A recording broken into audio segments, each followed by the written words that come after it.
Bonjour à vous. C'est Alexandre. Sous la Varangue, c'est votre émission. Sous la Varangue est une émission culturelle consacrée à l'art, aux traditions, à l'histoire et à l'événementiel. Ce 11 avril 2024, les Saint-Gillois se réveillent avec stupeur, constatant que la vieille case Loulou est en feu. C'est chez Loulou, depuis 80 ans, que les Saint-Gillois viennent acheter leur pain, leur macatia, leur samoussa. Et c'est un véritable drame. Et c'est tout de suite dans Sous la Varangue.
À présent, mon oncle Jean-Marie Dupuis va nous conter ses souvenirs d'enfance à travers la case Loulou.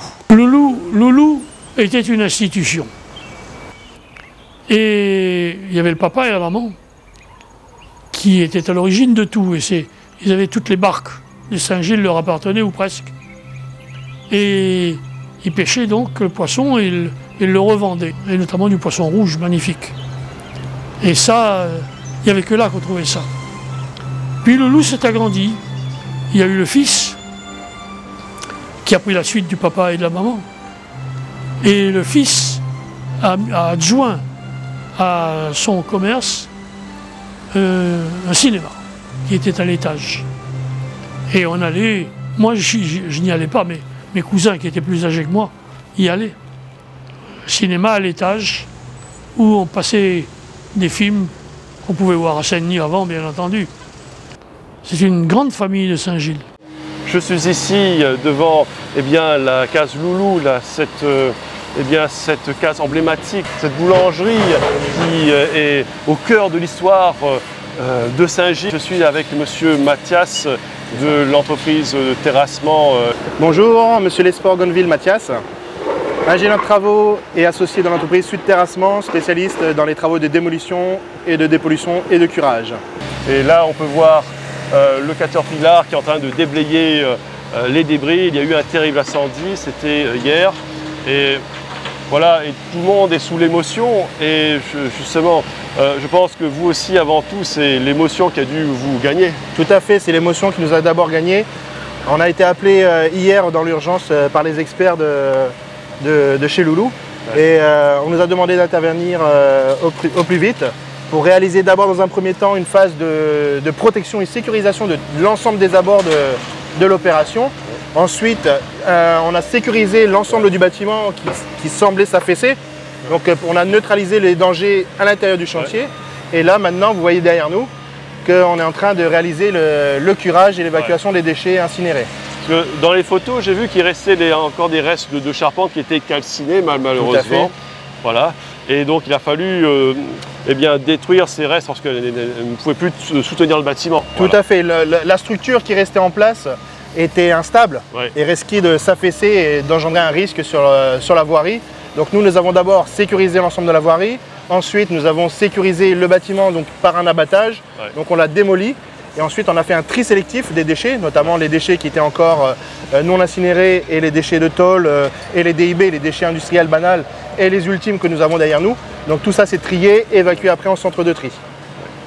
Et alors, quelle sera la suite des opérations justement? Les déchets seront déblayés, il y aura une étude je pense, il va y avoir... Que va-t-il se passer par la suite? Alors par la suite, dans un cas d'un sinistre comme ça, d'abord ça va être les assurances qui vont faire leur jeu. Donc nous, on est en place pour sécuriser les travaux, sécuriser le site. Après, ça va être naturellement les assurances et la maîtrise d'ouvrage, le client naturellement qui va prendre en charge et réaliser les travaux. Alors d'aujourd'hui, je n'ai pas plus d'informations que ça. Il va y avoir une sécurisation des travaux, ensuite ça sera les assurances, et puis après, quelle pourrait être l'estimation? Peut-être pour être reconstruite, on ne sait pas. Selon quelle estimation j'imagine que la Case Loulou était classée, sûrement au bâtiment de France, bâtiment historique. Alors, j'ai pas toutes ces informations malheureusement. J'essaierai de vous les communiquer prochainement. Mais en tout cas, la Case Loulou avait déjà brûlé il y a à peu près 20 ans. C'est ça, elle avait brûlé. Et même quelques années auparavant. Donc voilà, c'est tout le danger d'une boulangerie. Il y a un four, donc c'est assez aléatoire, quoi. Il suffit d'un oubli et c'est le drame. Voilà. Malheureusement oui. Après, là je dirais, à l'heure d'aujourd'hui, je vais pas faire de pronostic sur ce qui s'est passé réellement. Mais on sait effectivement qu'il y a eu a priori un départ d'incendie. Et donc maintenant on en est là et on va faire le maximum pour redonner une beauté au centre-ville de Saint-Gilles. Je suis ici au forum de Saint-Gilles avec derrière nous la Case Loulou qui a flambé hier. Et je suis en compagnie de Madame Soraya Issap Mahmoud. Je suis Soraya Issap Mahmoud, habitante de la zone balnéaire Saint-Pauloise depuis ma naissance. Et donc je côtoie tous les jours, je vais dire, la zone balnéaire et le centre de Saint-Gilles, où je voyais à chaque fois que l'on venait, même avec mes enfants, cette petite boutique Loulou sur notre chemin. Et Madame, vous aussi, vous avez été prise par l'émotion de voir ce patrimoine de Saint-Gilles partir en fumée.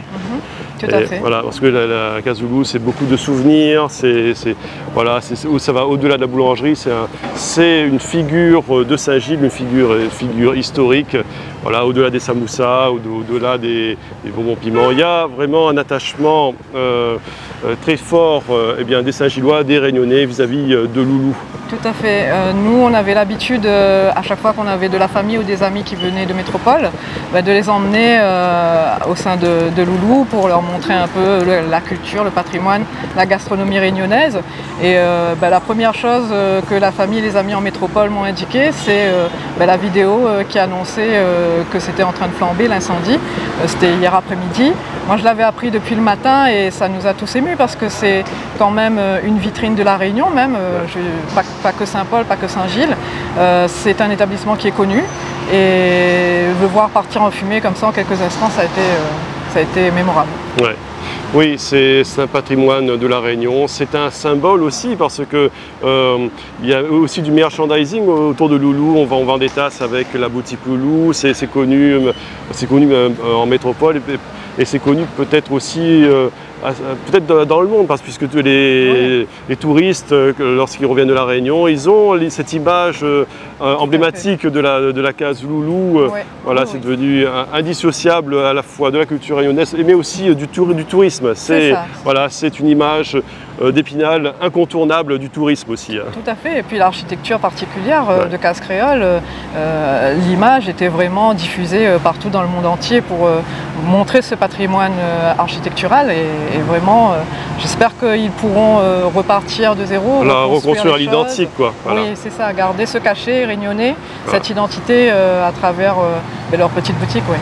Oui, parce que je pense qu'elle devait être en bois de fer avec les techniques d'antan, avec tenon mortaise, voilà, les techniques des charpentiers, longtemps, avec l'embroquin, et avec aussi, le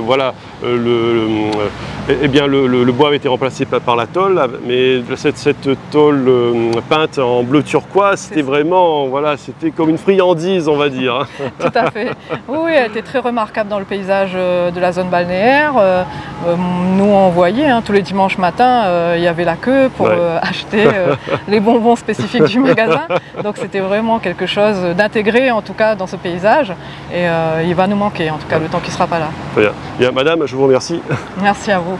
Comme le docteur Lagourgue, qui a été un pionnier de Saint-Gilles, Gérard, avec sa librairie, est très connu des Saint-Gillois. Il est aussi un témoin de l'histoire, un témoin du Saint-Gilles longtemps. et il va nous raconter son enfance et son expérience. Et c'est tout de suite dans Sous la Varangue. Je suis en compagnie de monsieur Gérard Lagourgue. Et monsieur, vous allez nous parler de vos souvenirs de la boutique Loulou, de vos souvenirs longtemps justement, de la Réunion longtemps. Ben, je suis Gérard Lagourgue, j'ai 76 ans et je suis installé, j'ai la librairie des Rouges Noirs qui existait depuis 1975, local que j'ai loué avec monsieur Loulou. Et voilà, c'est ça, je suis réunionnais, vieux réunionnais. J'ai vécu les belles années de la Réunion, dans les années 50 et 60. Maintenant, ça a bien changé et il faut faire avec. Hein. On fait avec, il ne faut pas avoir de nostalgie, il faut vivre avec son temps présent. Pas toujours facile, mais pour nous, c'est ça. Ben, écoutez, moi, c'est bien simple. Hein. Je connais Loulou depuis les années 50. Parce que mon père avait acheté une maison, on vient depuis 52 à Saint-Gilles-des-Bains. Et pour moi, cette rue Général de Gaulle, bon, il y avait la petite boutique de Loulou, où M. Loulou avait son bureau, il était assis derrière. Et Mme Loulou servait les vitrines, c'est elle qui s'occupait un peu du magasin. Et il y avait la boutique de Macouya, la supérette de Macouya, qui était aussi une petite boutique blanche, semblable à celle de Loulou. C'est tout ce qu'il y avait. Et à côté de chez Loulou, il y avait la pompe à essence manuelle, où on faisait l'essence. Voilà. Voilà pour moi. Ça faisait partie du patrimoine familial Saint-Gillois. Et on a toujours... Tous ceux qui passaient par Saint-Gilles étaient obligés de connaître Loulou. Quoi. Vous ne pouvez pas passer à Saint-Gilles et ignorer Loulou. C'est impossible. Quelle a été l'émotion lorsque Loulou s'est mis à brûler en fait? Mais déjà, c'est la seconde fois. Hein. Pour nous, c'est une page de l'histoire. Pour moi, personnellement, c'est une page de l'histoire qui se tournait. C'est facile. Sûr. Et pour nous, c'est des souvenirs. Ouais. Ça avait brûlé, je crois, en 2008 ou en 2006. Sûrement en 2008, et même en 2004, ça avait brûlé. En 2004, c'est pas grand-chose, c'était juste la pâtisserie derrière. Mais pour moi, voir ce monument partir en fumée, c'est une partie de mon enfance qui partait avec. Oui, ça va créer un pincement au cœur, ça fait quelque chose, quoi. C'est dramatique. Voilà. Voilà. Et alors, quels sont les souvenirs avec justement avec le père Loulou de l'époque? Ah, monsieur Loulou, c'était pour moi quelqu'un d'extraordinaire. On regardait beaucoup de choses sur M. Loulou, mais je pense que c'est quelqu'un qui avait une vision d'avenir, qui voyait Saint-Gilles, la preuve, on voit. Et tout ce qu'il a fait, et puis qui faisait vivre beaucoup de gens, beaucoup de pêcheurs qui travaillaient chez lui. C'était l'épicerie du coin. Et il y avait Loulou et Macouya aussi à côté, il n'y avait que ça, le reste c'était désert. Il n'y avait rien dans Saint-Gilles. Rue Général de Gaulle, c'est que ça. Il n'y avait que Loulou. Et même pas sur une route asphaltée, une route en macadam, en terre damée. En sable aussi, je pense. Oui. Au début, oui, en sable et terre damée. Et puis, on traversait Saint-Gilles, il n'y avait que ça. Il n'y avait que des fils là-haut. Il n'y avait que des fils là-haut, partout. Et on allait pêcher à l'époque dans les tonnes de Saint-Gilles, où on pêchait des crevettes et des camarons et tout dans les tonnes de Saint-Gilles. Quand tu racontes ça maintenant, les gens pensent que c'est pas vrai, mais c'était la réalité, c'était notre vie. C'était notre vie et tous pareils. Et à l'époque, Loulou, alors, il vendait toujours des... Toujours, bonbons la route, les bonbons la route, bonbons chemin de fer, bonbons cravate, tout ça, c'était ça, voilà. Et puis il avait son restaurant à côté, on mangeait très bien. Où tout le monde passait là dans ce restaurant, où il y a maintenant le magasin Soleil Vanille, ça c'est le restaurant Loulou, et voilà. Et en haut, il y avait son cinéma. Au-dessus du restaurant, cinéma en plein air, où quand on y allait, on entendait ces perruches, sa valise de perruches, et ces cochons et tout en bas. C'était une époque formidable, quoi. Puis on vivait tous sur le même pied. Là, il n'y avait pas de rang social et tout, parce que c'est tous par nos prénoms, toujours. C'est ça qui était formidable. Pour nous, c'était...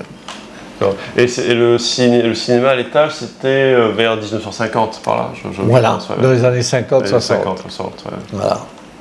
Et le samedi soir, il y avait le bal dans le restaurant, chez Loulou. Ah bah c'était une époque bénie, enfin c'était une époque, il y avait ses avantages, ses inconvénients, mais il y avait beaucoup d'authenticité à l'époque. Exactement, voilà, exactement. Il y avait beaucoup d'authenticité, puis on vivait tous sur le même pied. Personne n'avait la clim, personne n'avait le téléphone, on était tous pareils. Ouais. C'était formidable. Ah ben, pour la clim, il fallait ouvrir justement les volets de la maison. Voilà, on se côtoyait les uns les autres, il n'y avait pas de rang social, on ne se connaissait pas entre nous, c'était formidable, c'était une époque bénie. Ouais, c'est sûr, voilà. sûr. Et quand j'ai vu cette boutique brûler, pour moi, c'est tous ces souvenirs qui partaient, qui s'envolaient avec la boutique. Ok, super. Voilà.